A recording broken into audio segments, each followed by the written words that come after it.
yay, oh yay, oh yay. The Honorable Court of Appeals of Tennessee is now in session.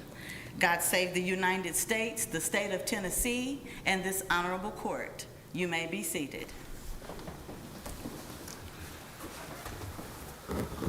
Good morning. If you would call the first case, please.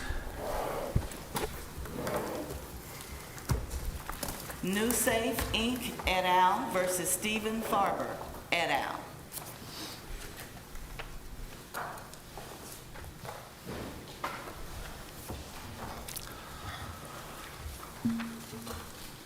Good morning, Your Honors. Good morning. Court, please, I would like to reserve 2 minutes of my time for rebuttal. If 2 minutes, That'll yes, be fine. that's fine. Good morning again, Your Honors. I'm Mark Brown. I represent Nucsafe and Britain Equity in this appeal.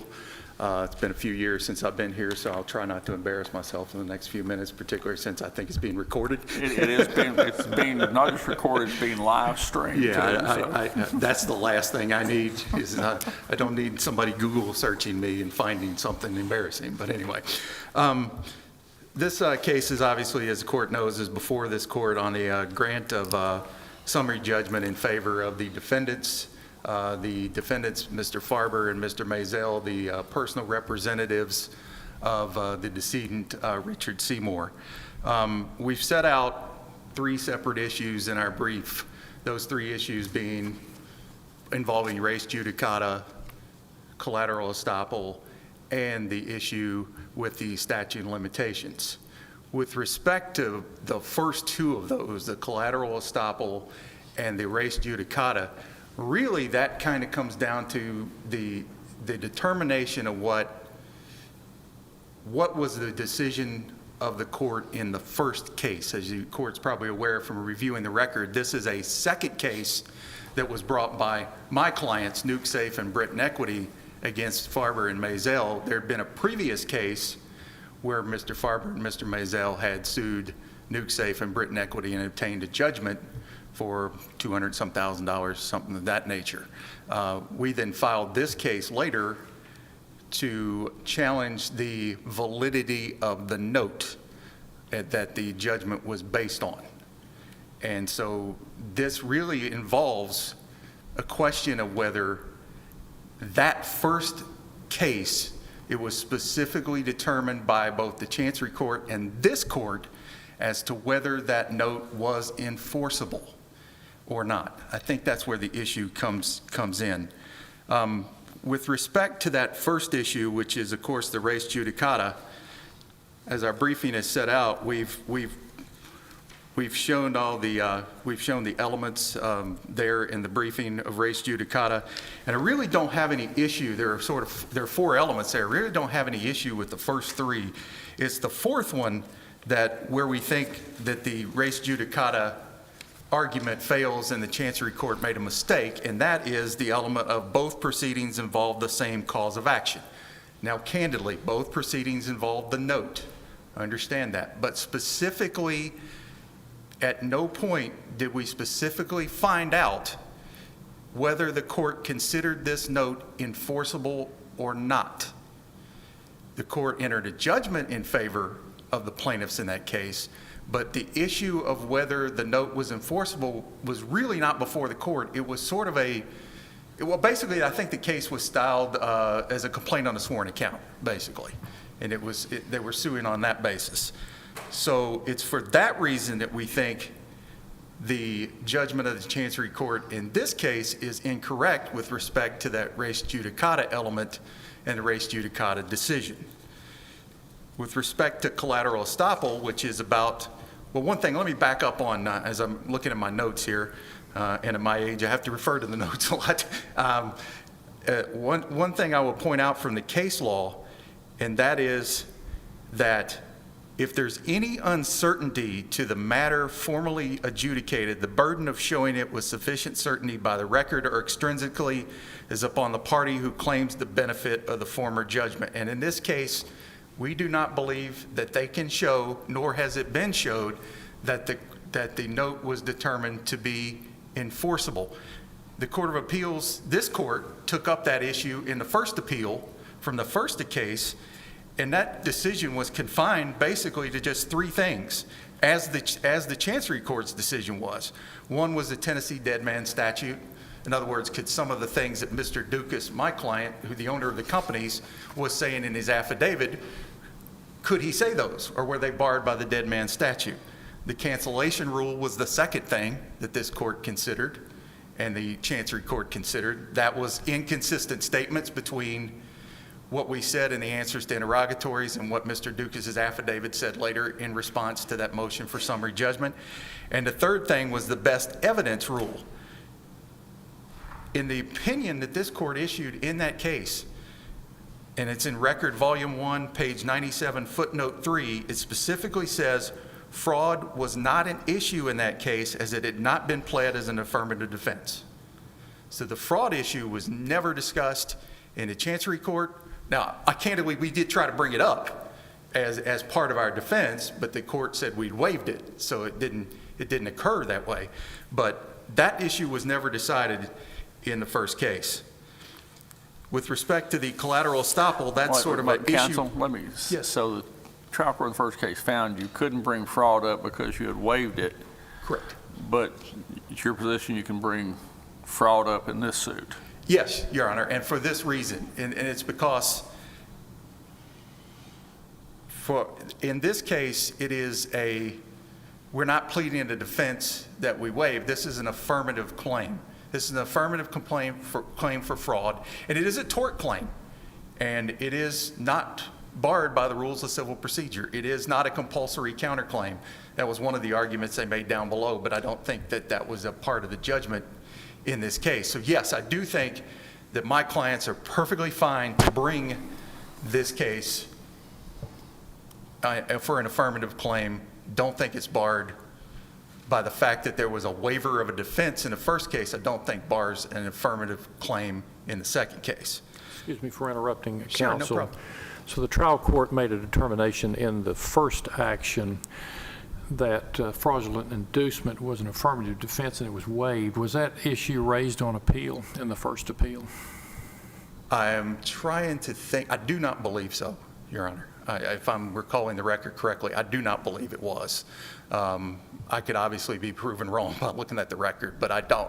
Just thinking off the top of my head, Your Honor, I don't believe it was. So, with respect to the second issue, the collateral estoppel, it's almost the same as what we were saying with respect to res judicata, and that being this. There are a couple of elements of collateral estoppel, which is an issue preclusion doctrine that really doesn't preclude us from bringing this suit. One of them is that the issue precluded was actually raised, litigated, and decided on the merits in the earlier proceeding. Clearly, that did not happen. And the other one is that a party against whom collateral estoppel is asserted had a full and fair opportunity in the earlier proceeding to contest that issue now sought to be precluded. And as I said, we did try to bring it up. It was at the last minute. I'm not going to hide from that. It was at the last minute. We did try to bring it up. We were told we have waived that defense. You cannot now bring it. We probably should have amended our complaint or our answer at some point. We did not do that. Can't tell you why it wasn't done, but we did not have the opportunity to litigate that particular issue.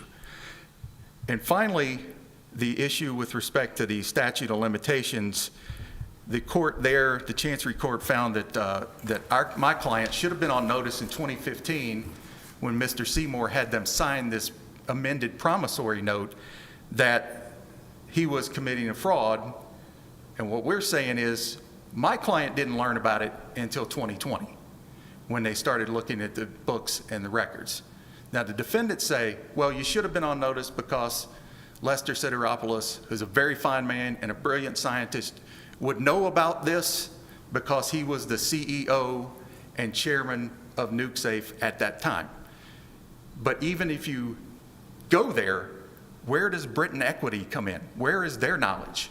Because they're nothing more than a guarantor. They don't kick in until Nucsafe can't pay the bill. So Britain Equity would have no knowledge of this. Granted, Mr. Dukas is involved in both companies, but they would have no knowledge of this until they started looking at the books and records in 2020, 2021, somewhere in there. I think it was 2020. And that's because at that point, Nucsafe was severely in debt and remains severely in debt, quite frankly. They are brilliant scientists. You'd be amazed at some of the things they could do. We could probably talk about their business acumen for a while. It wasn't great, and that's what Mr. Dukas came in. But, you know, he wouldn't have been on notice. He's a resident of Florida, wasn't there every day, but Britain Equity would have not had any knowledge at least until 2020, so their claim wouldn't be barred. Finally, my friend Mr. Shepard brought up something in his brief about law of the case. Again, we will say that the law of the case is not that the note was enforceable. That decision was never adjudicated below. So for all those reasons and the reasons we set forth in the brief and the record, we would respectfully ask that you reverse the case and remand it to the Chancery Court for us to go forward on the merits. And absent any other questions, I will sit down. Thank you. You have your time for rebuttal. Hear from the appellee. Good morning, Your Honors. I am Gavin Shepard, and may it please the court. I'm here on behalf of the defendants and appellees, Stephen Farber and John Maisel, the personal representatives of the estate of Richard Seymour. As opposing counsel just referenced, this is the second time that the same parties have been before this court with the same issues. Both this case and the prior case emanate from the modified and amended promissory note and the subsequent addendums executed by the plaintiffs in favor of Richard Seymour on October 13, 2015. Mr. Seymour unfortunately passed away on June 11th of 2021. The Chancery Court in this matter granted summary judgment based upon this court's holding in Farber v. Nucsafe issued on March 13th of 2023 and the 3-year statute of limitations for fraud. In Farber v. Nucsafe, this court made a very specific holding, and it held as follows. There is no material issue of fact that the defendants executed the modified and amended promissory note and subsequent addendums and modifications. Defendants are in default as they have not made any payment pursuant to the modified and amended promissory note and subsequent addendums modifications since June 2020. And defendants made payments pursuant to the modified and amended promissory note and subsequent addendums modifications prior to July 2020. Accordingly, we affirm the judgment of the trial court in all respects. Now let's look what the trial court held. In opinion 1 of its order granting summary judgment, the trial court held, the court is of the opinion the defendants are entitled to summary judgment. There is no material issue of fact. Plaintiffs executed the modified and amended promissory note and subsequent addendums modifications hereinafter the note, and that the note was found to be enforceable, right? That's what the trial court in this court held, and that's what the trial court held in the other decision. So it was held in this court, it was enforceable. This court held that in Farber v. Nucsafe. I know Your Honor asked about if the issue of fraud was raised in Farber v. Nucsafe. It was not. That was not one of the issues in appeal in that case. But the holding of this court in Farber v. Nucsafe is fully dispositive of this appeal. So in the lower case, in this appeal, the trial court granted summary judgment on 3 grounds. We've also asserted another alternative ground on appeal. But the trial court's judgments were affirmed for 4 reasons. First, res judicata and claim preclusion bar plaintiff's claims. Second, the doctrine of collateral estoppel bars plaintiff claims. Third, plaintiff's claims are barred by the 3-year statute of limitations for fraud. And fourth, on an alternative ground, defendants are entitled to summary judgment based upon the law of the case doctrine. So res judicata is a legal principle that bars suit between the same parties on the same claim with respect to all issues which were or could have been litigated in the former suit. There are 4 requirements. 1, a court of competent jurisdiction rendered the prior judgment. 2, the prior judgment was final on the merits. 3, the same parties or their privies were involved in both proceedings. 4, both proceedings involved the same cause of action. Now, in the underlying case in this appeal, the plaintiffs asserted that Mr. Seymour fraudulently induced them to enter the modified and amended promissory note in 2015. They also seek a declaratory judgment holding that the note is unenforceable despite this court's express holding that it is enforceable. So res judicata would bar because a court of competent jurisdiction, the Chancery Court, Anderson County, and this court on appeal in the Farber v. Nucsafe rendered that rendered the prior judgment. 2, the prior judgment was final on the merits. It was affirmed by this court. 3, the same parties were involved in both proceedings. And 4, both proceedings involved the enforcement of the note. So the Chancery Court properly dismissed plaintiff's claims based upon res judicata. The plaintiffs in this case have claimed that, hey, fraud wasn't addressed in the prior case. I believe it was. It was in footnote saying that it was waived. Their claim of fraud was waived. But in Inman v. Inman, this court also held that the failure to assert claims in a prior action warrants the application of res judicata. That was a divorce case this court addressed, and the two parties, one of the spouses, uncovered in the discovery process that his spouse had actually had a marriage that had never been terminated. And ultimately, a final decree was entered in the divorce action, and then he tried to bring that party tried to bring that in a second suit. The Court of Appeals said, no, you can't do that.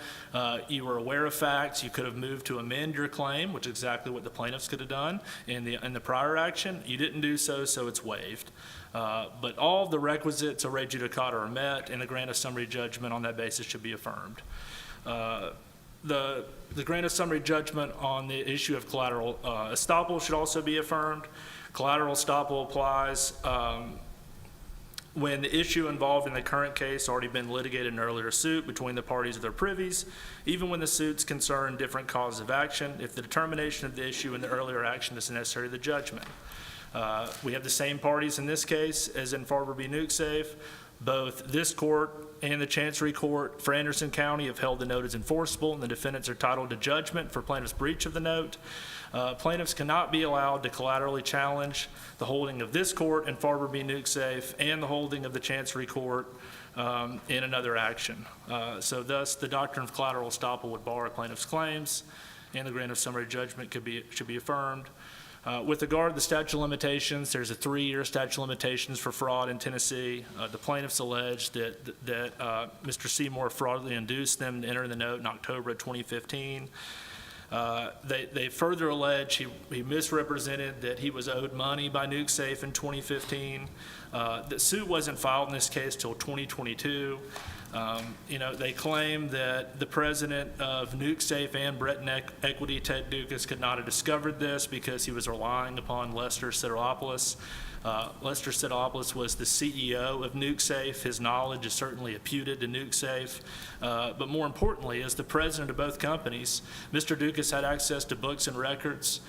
He certainly could have looked in 2015. Don't know if he did or didn't, but he certainly had the information he needed, and so the trial court's basis on the 3-year statute of limitations should be affirmed. Finally, on an alternative basis, summary judgment should be granted based upon the law of the case doctrine. Pursuant to the law of the case doctrine, an appellate court's decision on the issue of law is binding in later trials and appeals of the same case if the facts on the second trial or appeal are substantially the same as the facts in the first trial or appeal. This court has already held the note is enforceable. It has affirmed a judgment to enforce the note. That's the exact same facts before the Chancery Court for Anderson County. So for those reasons, the grant of summary judgment by the Chancery Court should be affirmed. And that will conclude my argument unless the court has any questions. I hear none. Thank you. Hear from the appellant. Rebuttal. Thank you, Your Honor. Please, the court, just very briefly, I would like to point out some things from the record.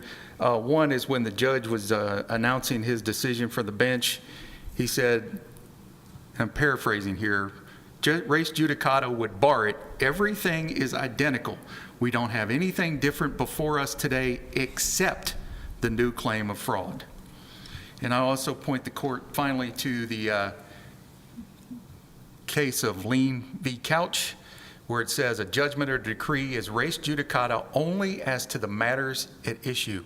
It should be on the very point brought directly in issue by the pleadings. And in the first case, fraud was not an issue. That's why we say we're not precluded from bringing it now, and we'd ask the court to reverse the Chancery Court's ruling. Thank you. Thanks to counsel for both sides for your argument and your briefs on this.